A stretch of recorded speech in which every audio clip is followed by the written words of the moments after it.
It's the weekend and you have financial questions that need answering. That can only mean one thing. It's time for Jill on Money, the show that takes the mystery out of your finances. Here's your host, Jill Schlesinger.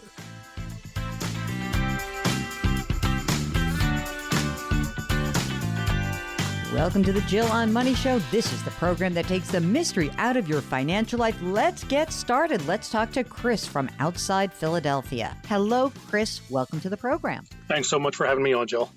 Of course. What's going on? What can we help you out with? Okay, so my wife and I are finally at an interesting point in our lives. I'm 49, she's 47.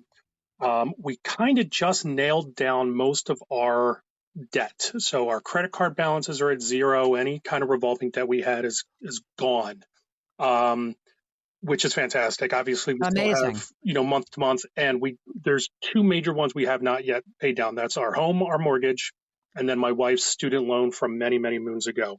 But that's primarily principal right now, very little interest. So, and it's not that much of a monthly commitment. So what's the total student loan balance? I believe I have it right here. Give me 1 second.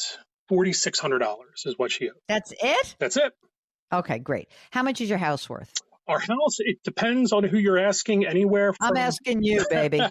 About $400,000 to $600,000. Oh, come on. I'm going to say $500,000. Okay.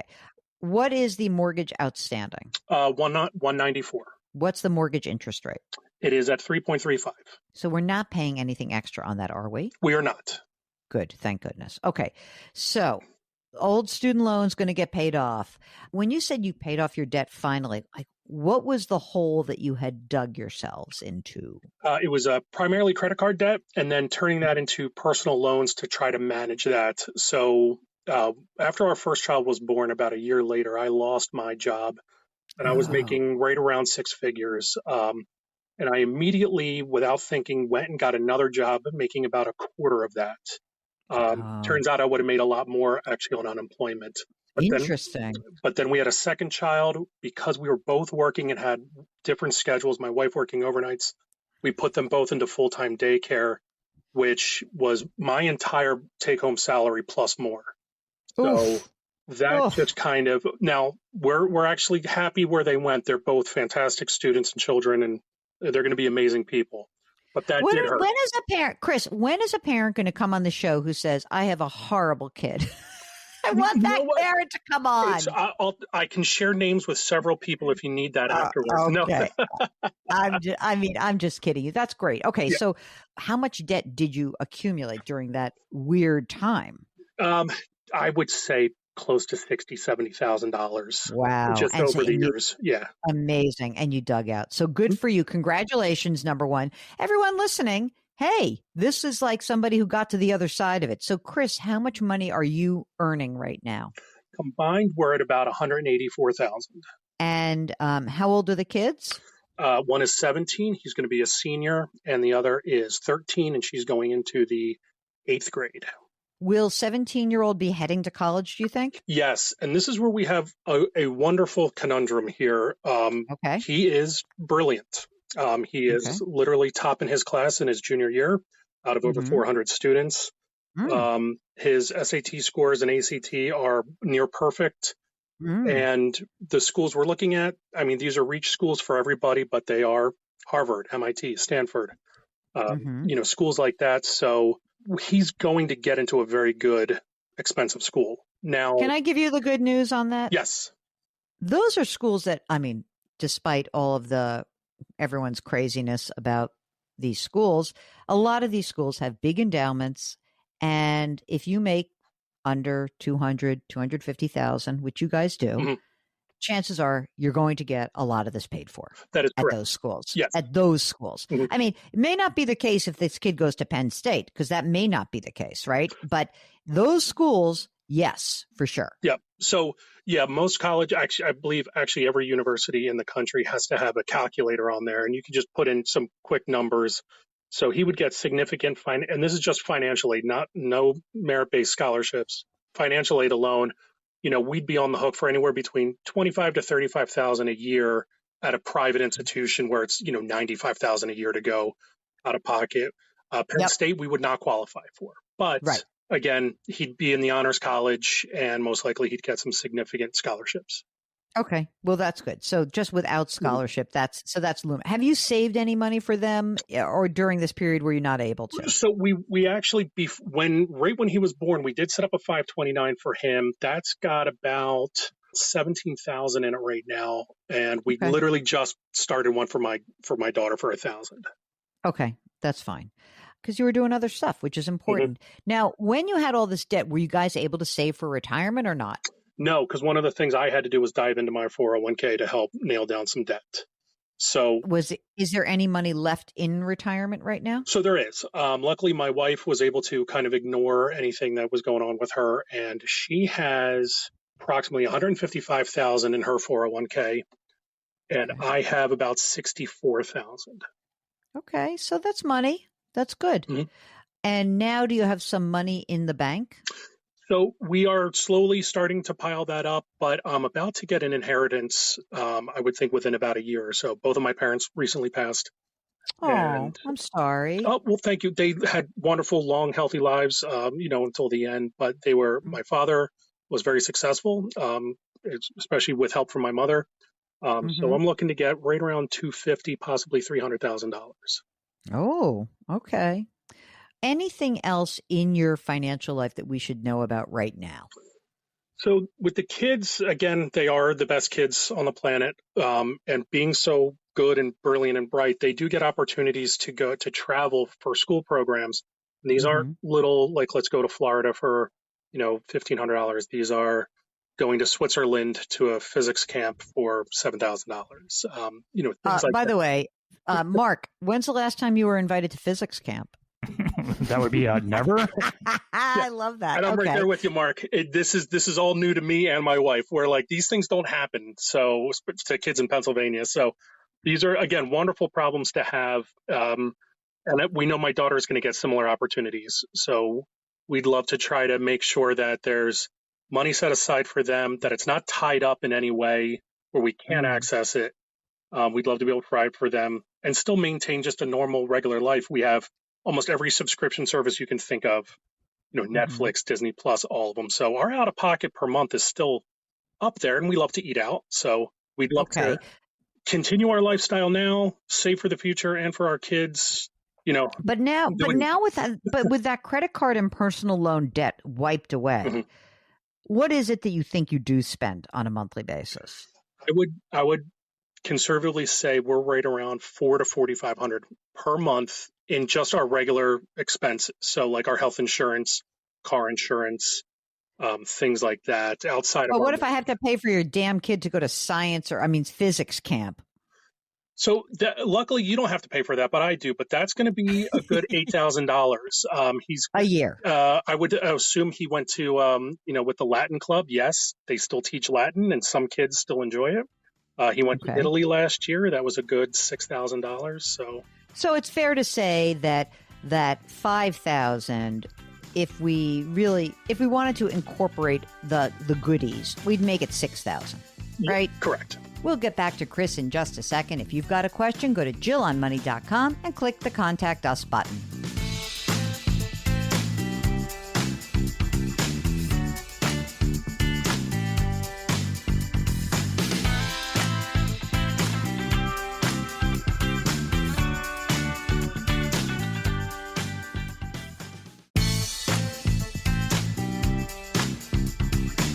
Back to Jill on Money, where Jill Schlesinger helps you take the mystery out of your finances.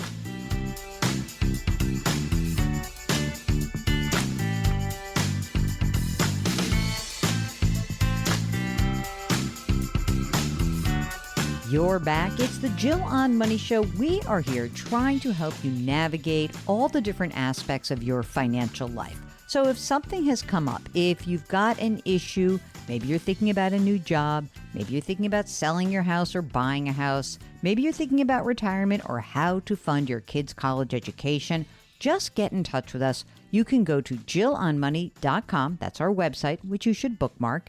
And while you're there in the upper right-hand corner, there is a Contact Us button. Click that button, write us a note. That's the email we receive. If you would like to join us live, all you need to do is check the box. Mark will do everything else because that's what the best executive producer in the world does. Anyway, while you're on the website, don't forget to sign up for the free weekly newsletter. It comes out every Friday, which is such a great tune-up for this program. Right now, let's get back to Chris, who joins us from Philadelphia. So without your debt that you have to make those payments on, we have two things to make a decision about. One is how you're going to manage your cash flow going forward. And the other is how we're going to allocate the inheritance money. Is that right? Correct. Okay. So I guess that for right now, what is the percentage that you guys are each contributing to your 401ks? I'm putting in right around 10%. Now, for me, though, my company does not match. Okay. So I'm putting in 10%. And my wife right now, I believe, is putting in 6%, and she is matched. But when we say we just nailed down our debt, it really just happened about a month or so ago. So we're waiting to see what I would call it almost disposable income is, so that we know how much more to start ramping that up to. How much money do you think you were paying it down on that debt every month? Do you have that number? Do you know what that is about? Easily $3,000 each. My God. Combined about $3,000. $3,000. Okay. That's good because now I know what you should put in. And your retirement account is held where? I know there's no match, but is it a decent plan? It's with Fidelity. So okay, that's good. I'll take it. Yep. And what about your wife's? I believe she's Fidelity as well. Okay. And she will not be entitled to any pension? Either of you won't be, or you will be? I don't believe she will be. I will not. Okay. All right. You got these Fidelity plans. You got, let's say, $3,000 a month that we're talking about in free cash flow. Okay. Mm-hmm. And so to me, that would mean that you're both going to go right to 15% immediately on your retirement funds. Immediately. Okay. That's what I would do. Then I would put everything else into your savings account, right? Because we want you to, as you said, you want to rebuild your emergency reserve. Okay. Then when this inheritance comes, you've got a big decision to make. Okay. Mm-hmm. First thing I would do is whatever, if you haven't rebuilt those emergency reserves enough so that you can cover 6 to 12 months of those living expenses. So you really want to have like, let's just call it 50, 70 grand in a high yield savings account. Okay. And let's say you haven't done that yet because, I don't know when the inheritance is coming. Top off the account. So you have an emergency reserve of, at least 50, I don't know, maybe 60 grand. Let's put 60 in there. Well, okay. Can I stop you real quick? That was one of our goals, was to make sure we had that money. And about a month ago, I put $60,000 into a CD, getting just under 4%. Okay, great. So we don't even have to worry about that emergency reserve. So now we're talking about, let's just say it's 250,000. Okay. Mm-hmm. So from there, I think the real question is, how much money should we put in these 529 accounts? Let's say your son gets a scholarship. We don't want to overfund him because it sounds to me like you really have a sense that if he doesn't get a scholarship, if you're going to have, you're going to need $120,000 or so in an account for him. But I don't know about the 13-year-old. Does the 13-year-old show the same kind of academic prowess? Yeah, she's actually, I don't want to say anything because they're home. But she's actually, her grades at the same age are a little bit better. So. And she's a girl because she has and I'm not picking favorites, but I understand. So, Mark, what do you think that we should, let's just say in these two kids, I mean, it's hard to handicap the scholarship thing, but let's just say that they're going to each require $120,000 of parental help if they don't get a scholarship. If they don't, but one of them might, both of them might. So how much money of the $250,000 inheritance should go towards the 529? What do you think, Mark? Honestly, the kids are really not my focus on this. Oh, like you said, based on the picture that he's painting, it sounds like both of these kids they're getting some money or maybe a lot of money. They may not have to foot a whole bunch of the bill. The priority for me is their retirement. Okay. So after we put 15% immediately into retirement, which you could probably even go max it out to 20%. I think you'll get there pretty quickly. You want to max that out. And so once you max that out, then the question is, what do we do with this 250 grand? Maybe we just open up a brokerage account and use that as your supplemental retirement account. And if you felt like you wanted to put, I feel like the kids are a big focus. Mark doesn't care about the kids, but I know that you, Chris, do. So maybe what I would do is, why not put in 25 grand into each of their accounts? Okay. So that your son has his 17, and then maybe you put 25 grand in. And then in your daughter's, you can put 25 grand in there. Okay. So now instead of 250,000, you open your brokerage account with 200,000. Okay. And listen, the money's there if you want it. You can see what happens with your son. Let's say that your son kills it and gets scholarships and doesn't need any of the money in the 529 that you put away for him. So then you'll have the money available for your daughter, if that's the case. And if there's no need for hers, then these accounts have been open. So we'll be able to move that money into a Roth IRA if neither of them uses any of the money. But if they're really smart, maybe they'll go to grad school. Who knows? So let's do that. Mark, you're so clinical in this. Didn't you hear what Chris said? He can't stop talking about his fabulous kids. He's not going to do what we say to do. Which tells me that they're probably in good shape. Yeah, exactly. So now you're going to watch your cash flow, but it seems to me that you're in this unique situation. And I experienced this when I used to be a financial advisor 100 years ago. If you had somebody that found religion on paying down debt, that is the exact same person who is able to save money, because you've already done it. You've taken this cash flow, this $3,000 a month. You said, oh my God, I got to get out of this. You got yourself out of this. Now we're going to have all this cash flow. You're going to max out your retirement. You're going to open your brokerage account. You're going to work for 20 years or 15 years, whatever it is going to be. And you're going to just knock it out. You're going to say, I am going to the same amount of diligence that I had with paying down my debt. I am now applying that to putting myself and my kids first, putting that money away and investing. So I think that's where I would head with this. Does that feel okay for you, Chris? It does. I have one question. Since I'm not matched, would it make more sense for me to put it into a Roth IRA or just keep it as a Can you do a Roth 401k? I honestly am not sure what that even is. Okay, so you got a 401k at work. Some organizations, your wife can check this out also, offer the ability to put money with an after-tax dollar into a retirement account, which is a 401k. So in a pre-tax, like right now, you put money in, it comes out before it gets taxed, and it will grow, boom, boom, boom. And then when you take it out in the future, you have to pay tax on it. Mm-hmm. But if it's a Roth 401k, you don't get a tax advantage today, but down the line, when you take the money out, there will be no tax that's due. I would still max out your retirement accounts anyway, because I feel like it's a very easy way for you to, it's like a very low friction way to save. But I think that it would really be helpful if, as you look at your cash flow, you'll max out your retirement, then put money in a brokerage and go from there. And look, Fidelity's a great company that has tons of options. So I would stick to that plan just because it's easy. Gotcha. We'll return and conclude with Chris in just a moment. If you've got a question, go to JillOnMoney.com. In the upper right-hand corner, there is a Contact Us button. Click it, and we'll do everything else. You're listening to Jill on Money.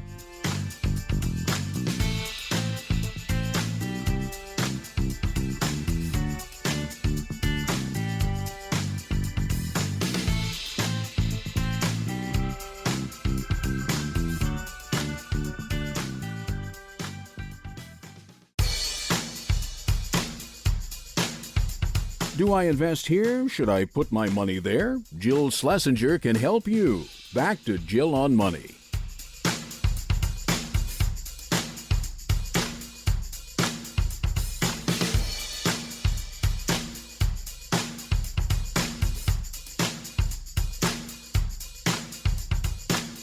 You're back. It's Jill on Money. We are here trying to help you navigate that financial journey. So many twists and turns. Whatever is going on, we are here for you. All you need to do is get in touch with us. Go to JillOnMoney.com and click the Contact Us button. Hey, while you're on the website, don't forget to subscribe to our 2 other shows. We've got podcasts, Jill on Money and Money Watch. It's all right there on the JillOnMoney.com website. All of our content is there, as a matter of fact. So why not bookmark it? I think you'll be back. Right now, let's finish up with Chris, who joins us from outside Philadelphia. When you look at that 529 plan, that's a Pennsylvania plan? So in the state of Pennsylvania, we are actually allowed to get 529s from anyone that offers one. And actually, our broker set one up where we actually have 4 separate accounts. I believe 2 are in Ohio and 2 are in Pennsylvania. Hold on a second. What is this broker doing for you? He is just managing the funds and trying to get whatever the best rates are, so that. What funds are we talking about exactly? The funds that we have, I do apologize, I don't have my login. Like, we're talking about your 401k? They're not doing that, right? No. This is for for my son's 529. Are you paying this guy to do this? I think he's taking a small percentage. Why are you doing this? Why can't you do this yourself? Is this some friend? It was somebody who was recommended to us. We had no inclinations other than the 529s exist and what they're for, but how to actually manage it or keep an eye on it, we were in the dark on that. Okay. So a 529 plan, a 529 is a section of the IRS code, which allows states to establish their a way to save for college on a tax preferenced basis. Each, as you said, like, it doesn't, you can use a plan from any one state. You don't have to use it in a specific way, but there is when you look at the 529 plan, think of it more as a way for you to save for college. And it's very easy. You can essentially throw money into a plan. It will grow without taxation. When the kid needs the money later for college or tuition or other expenses, there's no tax due when you take it out. When you open up a 529 plan, what you can find is that there are usually plan options, right? Like, it could be like, oh, I'm going to just put money based on how old my kid is. It's kind of like, almost like you would start to invest with a retirement account. Like, there are different funds available. And then there are target funds, which, like in retirement accounts, you have like a target based on your retirement date. With a 529 plan, it's a target based on the kid's age. Mm-hmm. Okay. So, like, if I go to the Pennsylvania 529 plan, because you've got a kid who's so close to college, you may not put a ton of money that's all invested in stocks because you might need the money sooner, right? But they have different portfolios. You could say like, oh, put it all in safe stuff, put it all in just interest bearing stuff, put it in stocks and bonds, and they've got different choices for you. Okay. Got it. Now, this is very easy to do. I know that you can do this. Do you know why? Because when I look at someone like you, like, I know you've got a 401k plan. So you can easily be able to do this. You'll be able to say, like, just like in my 401k, I've got some stock, I've got a stock plan, I've got a bond plan, I've got an international plan. You don't need someone to do this for you. You just don't. And the reason why, I mean, look, the guy might be very nice. Okay. Truly. But I still feel like, why are you paying for that person? Why? Because in my mind, this is money that you don't need to pay someone to do. What do you think? Again, I've never had anybody who, with your knowledge, to explain this to me. So, yeah, this is definitely something my wife and I are going to discuss about, just now, how would we do this? Can we move it to a different very excellent question, because here I am on the PA529.com plan. Right. So this is the website, PA529.com. You can move money from the other plans into this 529. You can, honestly, what I would do is I would just call them up, call that little 800 number up, and try to get it going. By the way, one other bit here, which is Pennsylvania taxpayers, if you use this plan, Pennsylvania state income tax deduction. Now, you're using the Ohio plan. But if you use your Pennsylvania plan, listen to this. Pennsylvania taxpayers can deduct up to $19,000 in contributions per year from their Pennsylvania taxable income for the purposes of your state income taxes. So by using the Pennsylvania plan, you'll get a state income tax benefit. Mm-hmm. Now, you see your guy, your nice guy, your friend of the friend? may not have told you that. I don't think he did. Now, I don't want to slam this guy, but this guy stinks because this is not a good thing. This is when I talk to people about like the difference between a financial advisor and a salesperson. This is it. This is saying, okay, the advice that Chris and his wife got from this guy was suitable for them. But if you were dealing with someone who was a fiduciary, they would have to tell you, hey, why are you having me do this? That's silly. You're foregoing a Pennsylvania state income tax deduction. Go do it yourself and go get your tax deduction. All right. All right. So now I need you to just kind of take a deep breath. I've given you a lot of information. You came out of this bad situation. In some way, in the back of your mind, you're telling yourselves, we're not really good about money because we got into this problem, which is not true. But I want you to be very careful about the kind of people you're choosing to work with in the future, okay? Understood.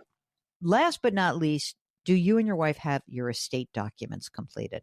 No. Bad boy. Did you say you knew you were going to get scolded for that, right? Yeah, but I mean, this is like every conversation I have, so. All right. Well, I mean, I think it would be so great if you could maybe check your check your benefits to see if you can perhaps have a benefit that would pay for legal expenses for you or your wife. But otherwise, you don't need a huge, big estate plan. You need something that says, I leave you everything, honey. You leave me everything. And you're my healthcare proxy. You're my durable power of attorney, and move on. Okay? Got it. Good. Have you reached a big milestone like paying off all your debt and you're ready to restart? Get in touch with us. We can help guide you. Go to JillOnMoney.com and click the Contact Us button. We'll be right back.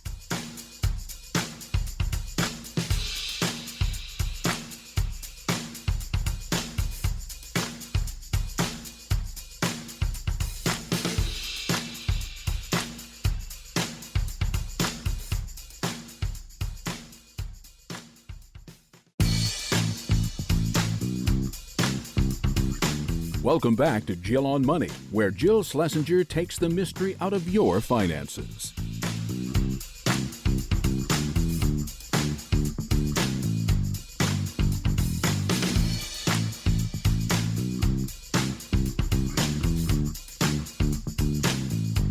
Welcome back. You're listening to the Jill on Money Show. We are here trying to help you make better, sometimes it's just less bad financial decisions. And if you're feeling burdened by some of those decisions, don't carry it on your own. Get in touch with us. Both Mark and I are certified financial planners, and we sure would love to chat with you. Right now, we are going to take an email. This is from Eileen, who says, my financial advisor is recommending that we hire Future Capital to manage my 401k. He has already helped me with the allocation in the 401k, but he says this company will be managing it constantly. He said studies show they increase returns by 2 to 4%. I don't believe that. We would be paying $275 a month for $1 million 401k. He even stated if cash flow was a problem, we could decrease our Roth contributions. I'm hesitant to do this. What do you think? Managing it constantly. Constantly, because we know that works all the time. This is nonsense. There's no way you should do this. Held away 401k management. Oh, it's growth. It's easy. We're going to give you more. No way. This is nonsense. This to me is unnecessary. You have $1 million 401k. I don't know anything else about you, Eileen, but if somebody said you should decrease your Roth contribution because managing your 401k is going to make a difference, no way. I say hard no. I'd love to hear more from you. I want to know about what else is going on. It makes me question the advisor too. It sure does. That's why I want to know. Get back in touch with us, Eileen. I'm going to have you come on and we'd like to learn more about what's going on for you. But I think no is my first answer. Path of least resistance, no. Okay. Deirdre writes, Oh, of course, Deirdre. Of course, she has this kind of name. Deirdre writes, I would like to buy a traditional cottage in Ireland. How does Patricia say that? Ireland. She said it like that. For $150,000 to $200,000 with my sister. Oh my God, this sounds so much fun. It would be a retirement home for my sister and a vacation home for me. It's her dream to retire in the Irish countryside near where our mother was born. Oh, I love that. Okay. Deirdre owns an NYC co-op worth about $500,000. It's paid off. My sister rents, but she has $40,000 in savings available in cash. My savings are locked up in retirement accounts and unavailable at this time. However, in 2.5 years, when I turn 59 and a half, I will have access to $60,000 in my Roth IRA. Would you recommend getting a home equity loan or a HELOC for this purchase? My income is $82,000. Or would it be better to try to get a mortgage as a non-resident with an Irish bank? Do you think buying a cottage in Ireland is a good investment, or will it be a money pit? Thanks for any advice you can give. Sounds like a Hollywood movie. I was just going to say it's Eat, Pray, Love, but north, in Ireland. It sounds like a lovely idea.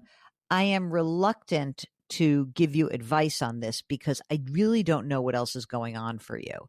I know that you're 57 now, and I know that this sounds like it's sort of like this dreamy thing, but I think you and your sister need to get together and maybe back in touch with us, because I don't think that I would want you to spend money in the Roth, and I don't know whether or not it makes sense to have a home equity loan or a home equity line of credit for this. And I don't know whether this really is going to be something that it's going to be, I don't want it to derail your whole retirement.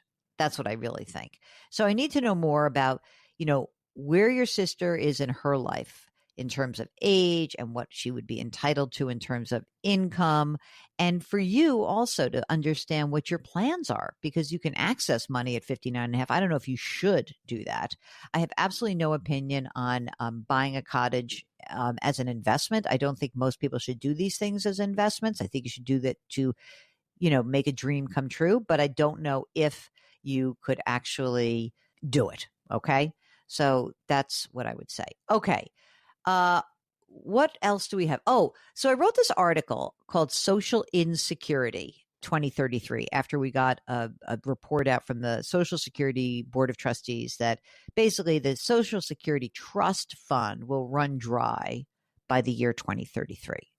And someone on Substack wrote, someone who I know, by the way, Mark, Lillian, who said, thank you, Jill, for this very easy to digest information and advice. Would you recommend that someone who will shortly be eligible at age 62 for retirement benefits start collecting, even if they don't need the money yet? No, no, no. And here's why. Because what we're looking at with Social Security is if Congress does not act, there will be an across the board 23% reduction in all benefits. It is automatic. So Congress has to do something to prevent it. So Lillian, what I would say is that when you look at that 23% reduction, if it's reducing your benefits at 62, 67, 70, better to wait, especially if you don't need it, because you'll have a higher amount of money on which that haircut is taken. So just think of it this way. At age 62, if you claim Social Security benefits, you're taking a 20% reduction permanently for the rest of your life. Then if something bad happens to the system, it's another 23% reduction from that. So in fact, the Social Security system under pressure would actually argue that you would want to wait as long as possible. If you'd like to get in touch with us, just write us a note. Go to JillOnMoney.com and click the Contact Us button. We'll be right back.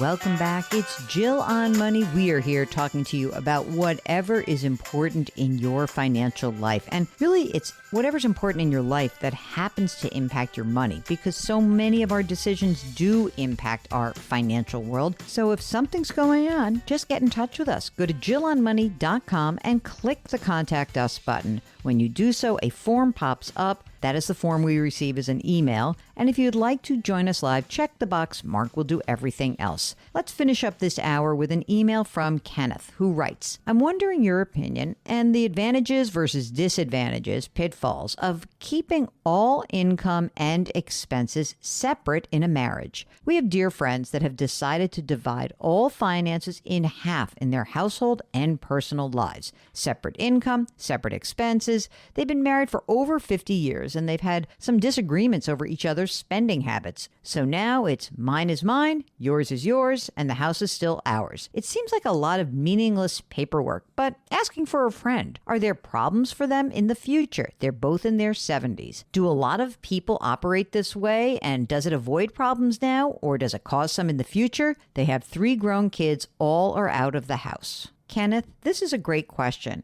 And the answer is, if it works for them and it's creating the peace, I'm all for it. That said, the only issue that can come up would be if there is not a proper titling and passing of those assets to one another upon death. But let's just pretend that they go to an estate attorney and the estate attorney has already set everything up, that there are transfer on death accounts established where you have your account, but it transfers on your death to me and vice versa. Then I don't think there's any problem with this. If this is the means by which they can have a better relationship with each other and with their own financial lives, then I'm all for it. Viva la différence. Let them be. And if you want to try it in your own relationship, fine. But no judgment. If it works, it works. Okay, if you've got a question about how to better manage your money in your relationship, get in touch with us. Go to JillOnMoney.com and click the Contact Us button. We'll be right back.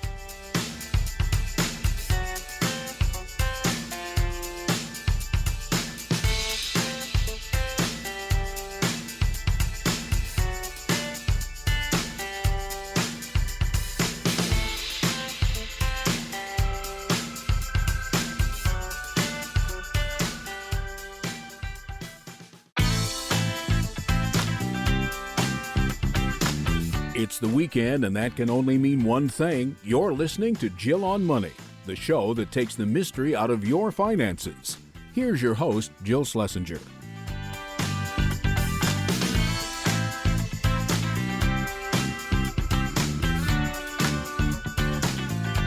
Welcome back. It's hour number 2 of the Jill on Money Show, and this is the program where we are answering your financial questions, or maybe your concerns, or maybe there's something about the economy that you don't quite understand. Whatever's on your mind, we'd love to help you out. All you need to do is go to our website. That's JillOnMoney.com. In the upper right-hand corner of that website, there is a Contact Us button. When you click it, a form will pop up for you. You complete it, tell us what's on your mind. That's the email that we receive. If you would like to join us on the air live, just check the box. Mark will do everything else. Now, while you're on the website, I encourage you to check out a few different things. We've got a lot of free stuff. We've got a free weekly newsletter, which is basically a Substack subscription. So you can follow us on Substack at Jill on Money, or you can just go to our website and you'll get the free weekly newsletter. That will also get you our blog, which I write. It's the way that I process the big issues that I think you will care about. So that free weekly newsletter will get you a Substack subscription, which will also include the blog. Or again, you can just go to the website where everything lives. Let's get back to you. Right now, we are going to talk to Steve and Lisa, who join us from the Pacific Northwest, and they've got a very common question. So first, we are longtime listeners, love listening to you both. And we recently found a CPA to start working with, or CFP, sorry. Mm-hmm. And one of the things that she proposed after doing her initial analysis was opening up an annuity. Mm. And I instantly, on the call with this wonderful person, said, we can't do that. We listen to Jill on Money.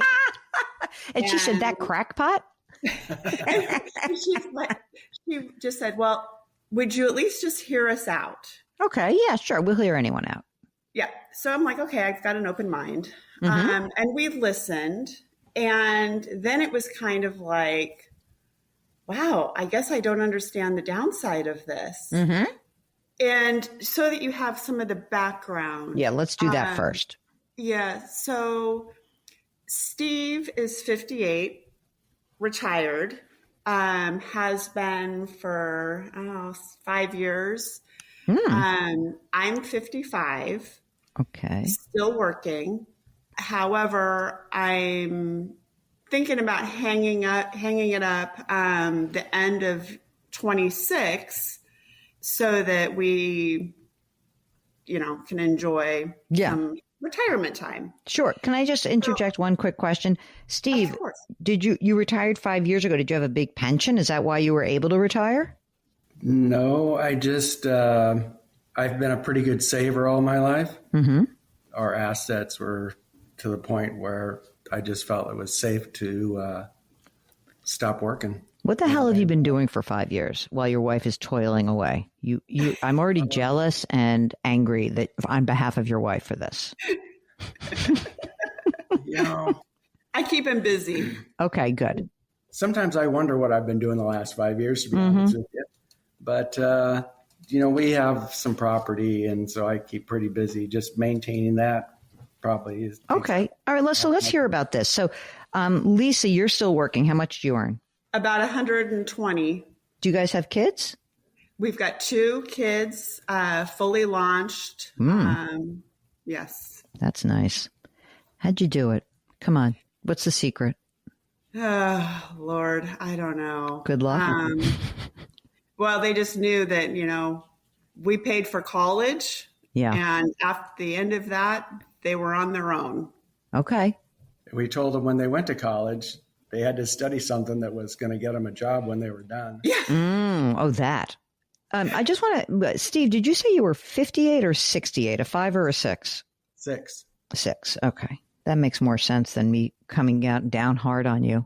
58.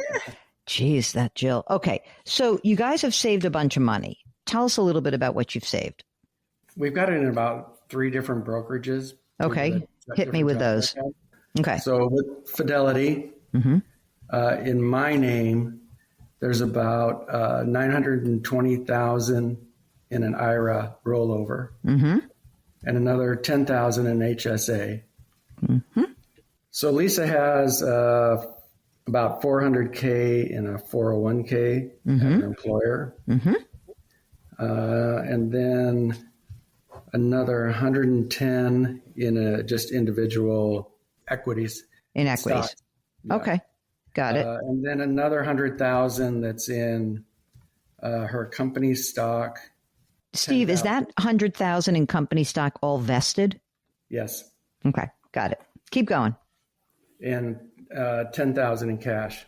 That's all for the investment stuff? Well, we've got a Schwab account. It has 925,000 total. That's kind of nice. 185 or so of that is in money market fund. And then in E-Trade, we've got 1.7 million. What? Come on. 317,000 is in a traditional IRA. We've got about 282 in a money market fund. I've got money that's left over from an employer of about 180 in RSUs. Did you hear Mark giggling? Did you hear that? Just like a big picture. So wait, just so I understand, in the Fidelity, you have 920 grand in your rollover. And I'm just going to go like kind of quick. I'm skipping over the HSA. I assume you're going to spend that eventually. Lisa's got the 400 in her current 401k, then another 110 grand in equities, 100 grand in company stock, a little cash. You got a 925 grand in Schwab, some cash in there, like 125. Yeah. Then you got this $1.7 million in E-Trade, right? Right. That's a ton of money. Okay. So is that it for the big bad accounts? We've got a small, I think like 25,000 in Edward Jones that was gifted to us a few years ago. That's pretty much it. Okay. Your house, how much is it worth? Probably 750,000. Does it have a mortgage? I bet not. Yeah, we owe about 240. Oh, okay. What's the interest rate? 3.5. Perfect. Okay. Any other real estate? No. Okay. So how much do you think you need to live on? We're factoring about 100 to 120 for, in 7 years. We've got some bigger annual expenses for the next 7 years. Mm-hmm. The house Mm-hmm. payment for 7 years, that'll be done. And then we have a long-term care policy that's asset-based. And so we've got 7 more years of paying on that, which I know you're probably cringing on. No, I'm not. I'm not. You got plenty of money. I'm not worried about you guys. I'm not cringing at it. This doesn't even include, Social Security. No. We'll get back to Steve and Lisa in just a minute. If you are being pitched some product and it doesn't quite make sense to you or you need some guidance, get in touch with us. Go to JillOnMoney.com, click the Contact Us button, write us that note, and let us know what's going on. If you want to join us live, you just check the box and Mark will do everything else. Don't forget to bookmark the website. Everything we do lives on that website. You're listening to the Jill on Money Show, and we will be right back.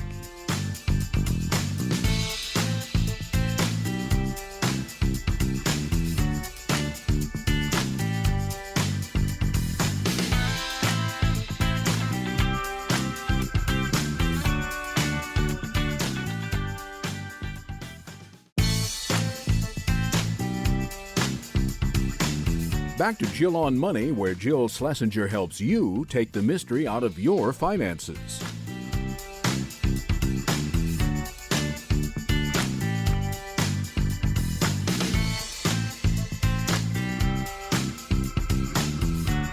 You're back. It's Jill on Money, and we are here talking about what is on your mind. What is either bothering you, or maybe you're seeking a way to reset your financial life. Maybe something has happened. Maybe you've gotten divorced. Maybe somebody has passed away.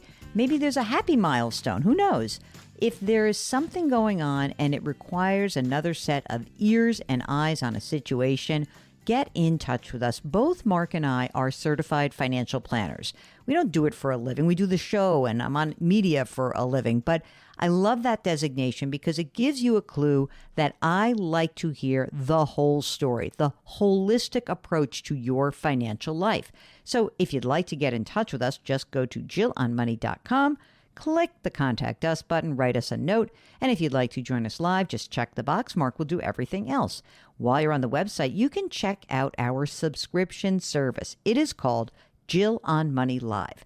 And for $45 for the next 12 months, subscribers to Jill on Money Live are able to participate in quarterly live webinars. You also get the entire back catalog of those webinars. Plus, we also have some bonus audio and video content behind that paywall. Again, it's Jill on Money Live, and you can check that out on our website. Right now, let's get back to Steve and Lisa from the Pacific Northwest. Mark, because Lisa said she likes your voice too, I'll let you jump in. Any problems here for Steve and Lisa? I mean, no, I stopped counting after a little while, so I'm probably a little short, but they're at $4.5 million for sure. Yeah. And that generates already what they need. And like I said, that doesn't even factor in Social Security. So like we know that the basis here, Steve, is like your thesis is 5 years ago. You said I'm a good saver all my life. You're right. You've been amazing. And you guys spend money, but you don't spend a ton of money, right? And so you've got plenty of dough. Now, if we were to look at the situation with the annuity, what's the thesis that the financial planner is proposing? So because Steve is not going to be taking Social Security until age 70, so 2 years from now, right? And if I stop working at the end of 26, we're going to have and obviously I won't be eligible for Social Security or anything like that. Yep. The planner was trying to come up with a secure income stream for us and propose and kind of hit some tax strategies. Yeah. she proposed two different additions to our portfolio. This Athene Ascent Income Rider, the FIA, which we would kick in like year 5 is when we would start receiving the payments on that. And that would provide, $23,000 a year in that stream. And that money that product would be funded by a rollover from one of Steve's IRAs. So funded with pre-tax money so that you get the money out and you start paying tax on it. Yes. Got it. And then that, I think, would also allow or count towards the required minimum distribution. Sure. So it hits that bucket as well. She also recommended we open a legacy income trust. Okay. To also kind of provide some tax relief and benefit there. Okay. I don't want to slam this person. Okay. I'm not going to do that because I'm sure this is a nice person. Did she do a actual financial plan for you? Yes. Did you pay for that yet or not? Yes. How much did you pay for it? Just out of curiosity. Like $4,000. Okay. That might be just what it was worth, to like do a plan. That's not a bad price because it's basically like it's 1% of your assets, which is fine. I don't think you need an annuity. I don't even think you need 2 annuities, but I definitely don't think you need 1 annuity. And here's why. You don't need, if somebody says we want to create a stream of income, so create a stream of income. You're not a financial planner. And instead of using an insurance product, which you can say to her, like, hey, you know what? This has been so interesting. We know that we're ready. We're good. But you know what? We don't want to do an annuity product. And we already have money that's available to us. All you need to do is manage the money so that we get the money every year that we need. So for the next 2 years, right, before Steve collects Social Security, why can't you just take out the money you need? I don't know, you probably should start taking money out anyway, just because you're in a high tax, you're in a lower tax bracket. He doesn't have that much money. And you have that big tax bomb that is ticking because you've got you got almost $2 million that hasn't been taxed, right? In terms of traditional assets. So why not start taking the money out from those assets? This is not complicated either. Like people are like, oh, we want to have a consistent stream of income. Okay, then create a stream of income. You're a financial planner. You know how to do that. You can have a CD that matures every year. That's my stream of income. And you could fund it every year. You could have laddered treasuries or corporate bonds, and you can create the money that is necessary from that account that I need every year. I need to take out, let's say, about 150 grand, like once you stop working. Okay, Lisa, like once you're done. Right. You start taking some money out. Maybe you start taking some money out now. Just start taking out enough money to keep you in the 22% tax bracket so that you say, okay, well, you know what? I'm making 120. Is that what you said? Yeah. Right. Yes. You make 120. Okay. Yes. I make 120. Let's take another 50 grand. Let's take out of Steve's retirement account. Let's take 50 grand extra a year. Let's start paying the tax on that while we're still in Washington State. Thank you very much. Let's take that money out and not pay and pay the 22% that's due. Let's do that for a couple of years. And let's keep doing that every single year. And we'll reduce it a little bit, maybe for the socials to account for Social Security.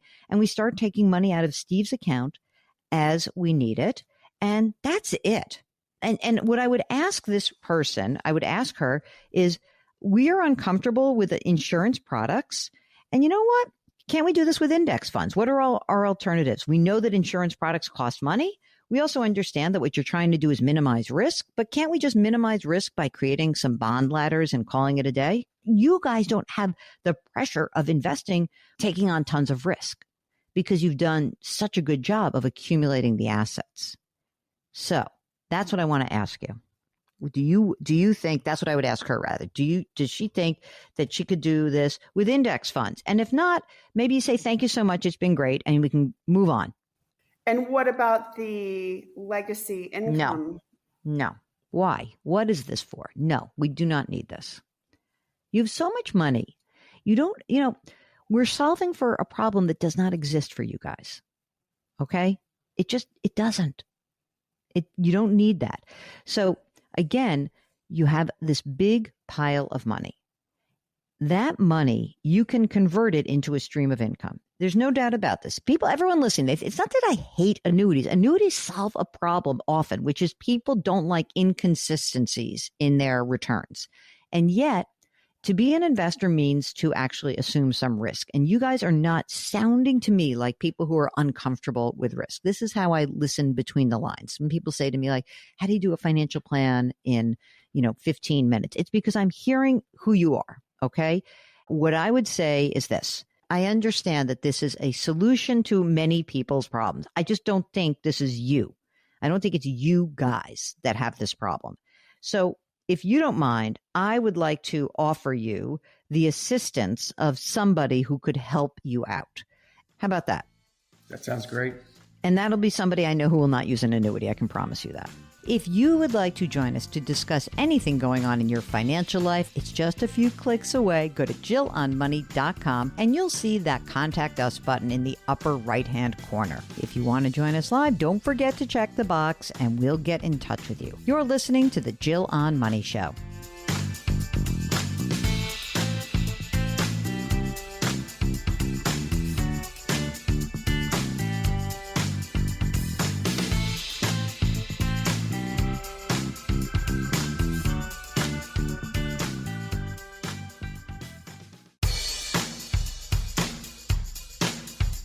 Do I invest here? Should I put my money there? Jill Schlesinger can help you. Back to Jill on Money.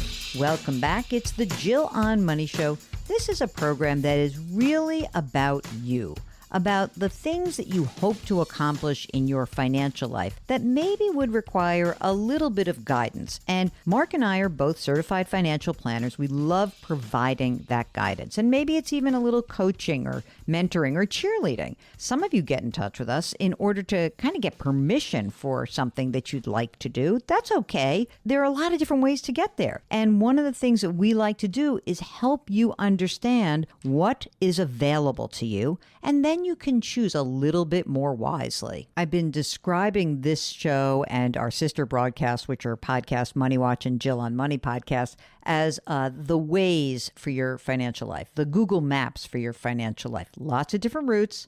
Some take a little longer, some are a little shorter, but you get to consider what is available. And I love that idea that you can take charge of your own financial life. Okay, right now, let's talk to Veronica, who joins us from Alaska. Veronica, in the summer in Alaska, how hot does it actually get? Where I live, it gets pretty warm. It was 76 degrees the other day, which doesn't seem warm to you, but it is to us. And when it gets cold, what are we talking about? It's a lot milder these days. I'd say 10 below is about the coldest I remember in the last couple of winters. Okay. That's not so bad if it's just like an outlier. Now, you are not an outlier. You are right in the middle of it, and you would like some help from us. What can we do for you? I have a question about if I am offered an early retirement option with no penalty to my pension. Can I take that without huge concern that I will, be eating oatmeal for the rest of my life? Not that we don't like oatmeal, but it is quite good. So, Veronica, are you a federal worker? I am. Okay. But you haven't gotten the notice yet, or you have? No, I have not gotten one yet. You think maybe you will, kind of, right? Yes. Okay, got it. And I'd like to be prepared. Yes. This is very smart. Very smart of you. First of all, how old are you? 54. Oh, so young. Okay. Are you married, partnered, anything? Single. Kids? No children and no pet kids at the moment. Okay. No furry friends. Do you have parents who you have to take care of? I have a mother who's still alive, but she still lives independently. Oh, good for her. So you are a federal worker and you'll have the pension. We'll talk about that in a second. Have you also put money into the thrift savings plan? I have. How much is in there? Total in the thrift savings is $890,000. Okay. 135 of that is all Roth. Other money that you have saved in outside of the thrift savings plan? I have a Roth IRA at $90,000. Okay. I have taxable accounts for $135,000. Okay. And an inherited IRA at $281,000 that is pre-Secure Act. Oh, so you can do the stretch. Yes. So everyone listening, you may remember that before we had the Secure Act, which was an act of Congress, you were able to stretch out the assets inside of an inherited IRA over the course of time. And so you still have that. And so that's $281,000. So that's great. So no pressure on that one, which is good. What about other money, maybe cash, bank stuff? I have about $100,000 in high yield savings and CDs. I'm going to ask this question in a way that sounds like a stupid Northeasterner. Could you tell me the value of your igloo? I know it's stupid. Whatever. I couldn't help it. How much is your house worth? I have a townhouse that's worth approximately $285,000 with a mortgage remaining of just over $18,000. Oh, that's it? That's it. Oh, man. And it is at 3.5%, but that is from 2013. I refinanced in 2013. That's great. And are you going to move? Are you sticking around? What are you thinking? I'm planning to stay here. I'd say at least probably until 70, unless something else comes up. And no actual solid plans to move anywhere, but Alaska is far away from most of my friends. Okay. So let's talk about the pension that you have through the government. What is the pension amount that you would be due? If I retire at 57, which is my current plan, in 2028, it would be, based on today's numbers, approximately $32,000, with a cost of living increase starting at the age of 62. From your understanding, the way that a lot of people were notified that were government workers, that when they got that notice, they were able to, you said it would be no penalty, meaning that if you were to, let's just say you get this notice today and it says work to the end of the year, you'd be able to access your pension without taking any haircut, any diminished amount, right? Correct. Okay, got you. So $32,000 a year is great. And how does that compare to what you need in terms of income? So I would like to stay at about my current spending level. So I'd like $70,000 to $75,000 net in retirement. We also get currently, unless this is changed by Congress, we get the supplemental money from 57 to 62, which I estimate to be about $18,000.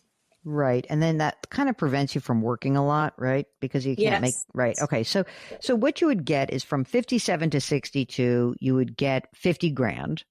Yes. Right. It would be subject to taxation, obviously. And then we would just have to supplement that by taking money from somewhere else to supplement that extra need that you have of $75,000. So we'd need to find $25,000 a year net for you. Okay, fine. Okay. So what about Social Security? What does that look like at your full retirement age? At full retirement age, about $37,000 a year. We'll get back to Veronica in just a minute. If you've got something going on and need some help, go to JillOnMoney.com and click the Contact Us button. We'll be right back.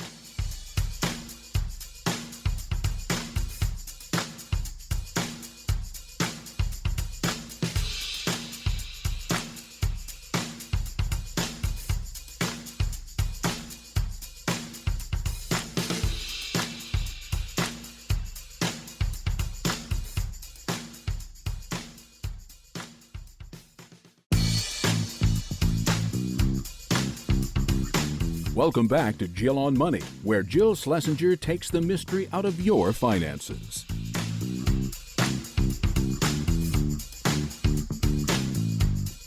You're back. It's Jill on Money. We are trying to help you make better, sometimes less bad financial decisions. And so if something is going on in your life, you've reached a crossroads, maybe you're trying to figure out about retirement planning, maybe you're looking at education funding, maybe you're just starting your financial journey, whatever it is that's going on, go to our website, jillonmoney.com, click the Contact Us button, write us a note, and if you would like to join us live, all you need to do is check the box. Mark will do everything else. Now, all of our content does live on the website. You can sign up for our free weekly newsletter. There are links to our 2 podcasts, Jill on Money and Money Watch. There's also a tab that says radio. So if you've missed any part of this program, maybe you're running some errands, you can catch up. Don't forget, it all lives at jillonmoney.com. Right now, let's get back to Veronica from Alaska. You sound like you're on top of all this. Is there anything else that is concerning to you in regards to looking at this situation? Because I think it sounds like you've got a lot going on.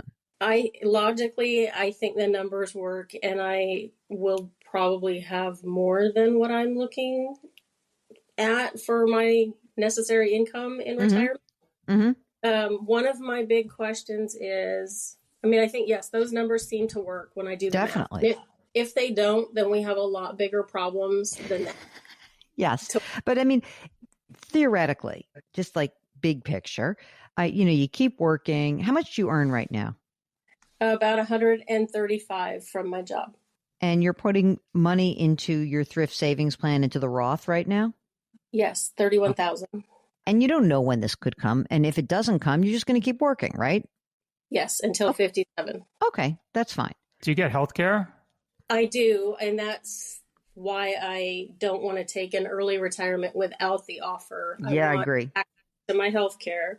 Yep. I guess I'll also add that I take my RMD from my inherited IRA and I use that to fund my Roth IRA every year. And then any excess just goes into my taxable accounts. So I guess I have 2 real questions. Mm-hmm. I don't want to back off what I save, but I can definitely probably spend a little more now since I'm living on about $5,000 to $5,500 a month. I could probably spend a little more. And I inherited an IRA with a terrible big advisor broker firm, in my opinion. Mm-hmm.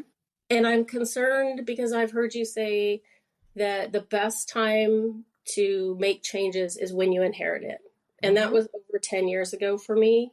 But I was kind of checked out dealing with that's fine. Everything. Not a problem. That's an easy fix. Okay. Is your so here's a couple of things to think about. If you want to keep working with an advisor, then there's plenty of people who you can work with. Or you can just roll it into like Fidelity or Vanguard and just get it all in there and work with one of their advisors for much cheaper who might be able to help kind of plan this out with you. Okay. I think that while you're making this $135,000, it's fine to put money in the Roth, but that inherited IRA, one of the things that you could think about is that could be money that would supplement whatever your need is. Even though I know you have time to take it out, you still have to pay tax on it at some point.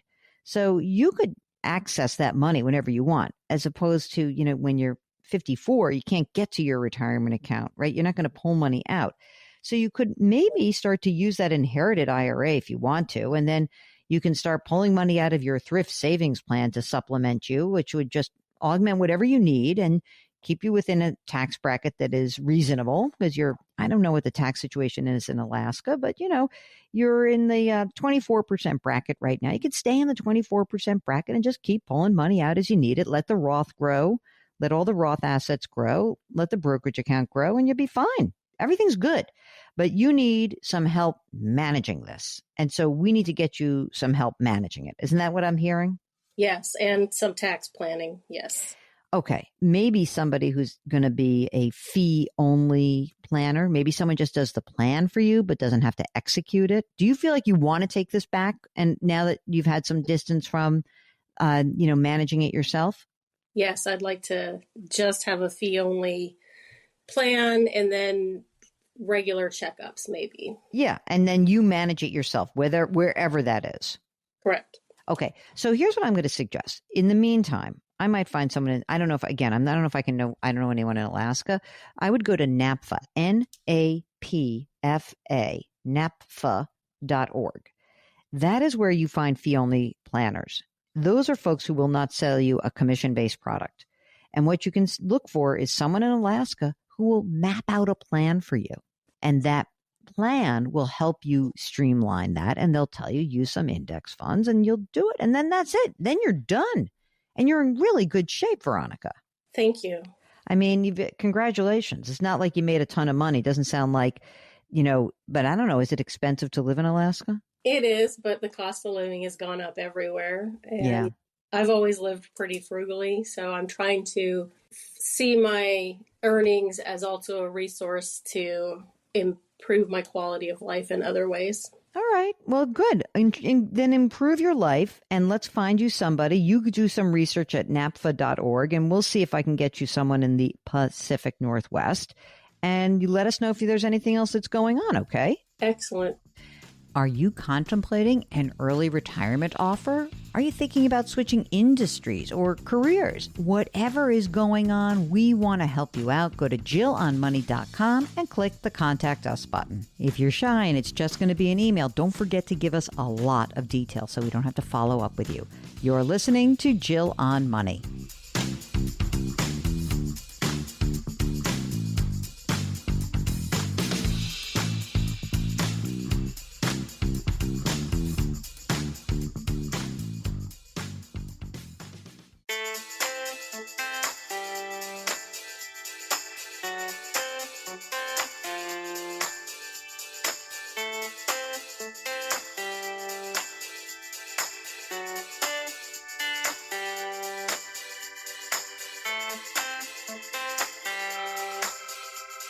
You're back. It's Jill on Money, the program that attempts to take the mystery out of your financial life. The way we do that is we do ask that you do a tiny bit of work, just a tiny bit. Go to our website, JillOnMoney.com, which I know you've bookmarked already. And in the upper right-hand corner, no matter where you navigate on the website, there will be a Contact Us button. Click that button, write us a note, and if you'd like to join us live, you check the box and Mark will follow up with you. Now, while you are on the website, I am encouraging people to revisit the idea of buying my book, The Great Money Reset, because so many of you are seeking big changes in your lives. And one of the reasons I wrote this book was because of these conversations that I've been having with you over the past few years. So many of you were seeking a way to turn the chaos of your life into opportunity. Maybe it was finding an off-ramp from your current position. Maybe it was about trying to leverage the equity in your home. Whatever the issue, The Great Money Reset is a book I wrote based on conversations with you, and I encourage you to check that out. Okay, let's finish up the program. This is an email from Anonymous who wants to know, is there a way to give my kids my 401k when I pass without them having to use it in 10 years? Well, unfortunately, Anonymous, no.